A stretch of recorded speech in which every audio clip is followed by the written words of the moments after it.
33 साल पहले राजस्थान के अजमेर जिले में स्कूली छात्रों के साथ जो गैंगरेप और ब्लैकमेलिंग कांड हुआ था, ठीक वैसा ही कांड अब ब्यावर जिले में भी सामने आया है।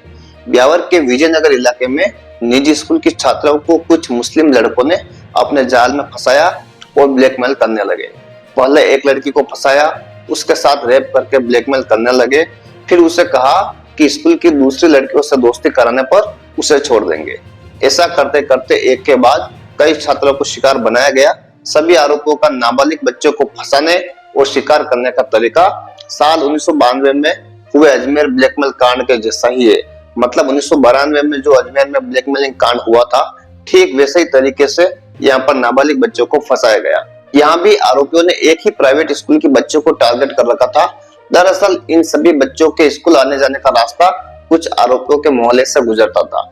आरोपियों ने इसका फायदा उठाया।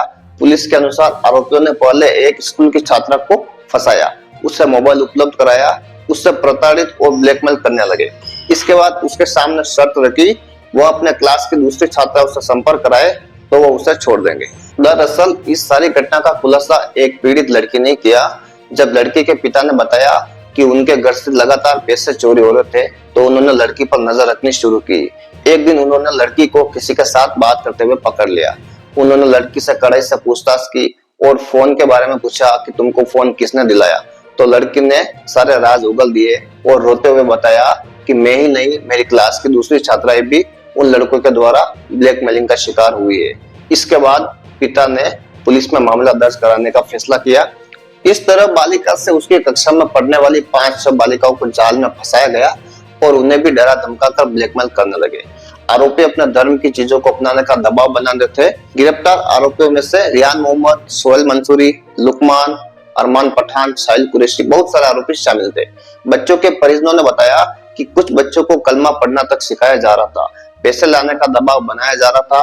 वहीं इस मामले पर बीजेपी ने कहा है यह घटना अजमेर ब्लैकमेल कांड जैसी ही है। यह समुदाय विशेष के उन युवकों की मानसिकता को दर्शाता है जो नाबालिग बच्चों का धर्म परिवर्तन करने के लिए प्रेरित कर रहे थे, उन्हें कलमा पढ़ने के लिए मजबूर कर रहे थे, उन्हें रोजा रखने के लिए मजबूर कर रहे थे। अगर वो रोजा नहीं रखती तो उनके साथ मारपीट की जाती थी। यह सीधा सीधा धर्म परिवर्तन करने का एक रैकेट है। इस रैकेट के द्वारा बच्चों का धर्म परिवर्तन करवाकर लव जिहाद का एक रैकेट चलाया जा रहा था, जो कि बिल्कुल अजमेर ब्लैकमेल कांड जैसा ही है। जहां अजमेर ब्लैकमेल कांड में देह शोषण ही मुख्य उद्देश्य था, तो वही इस मामले में देह शोषण के साथ साथ धर्म परिवर्तन, लव जिहाद भी था। भाजपा के नीरज जैन ने बताया कि मैं राज्य सरकार और राजस्थान के पुलिस प्रशासन से पूरे मामले की गहराई तक जांच करने और इससे जुड़े तारों और उसमें जो मुख्य आरोपी है उसको गिरफ्तार करने की मांग करता हूं। वही राजस्थान में धर्म परिवर्तन और लव जिहाद चलाने वाले आरोपियों के खिलाफ कड़ी कार्रवाई की जाए, ऐसी मांग बीजेपी ने की है।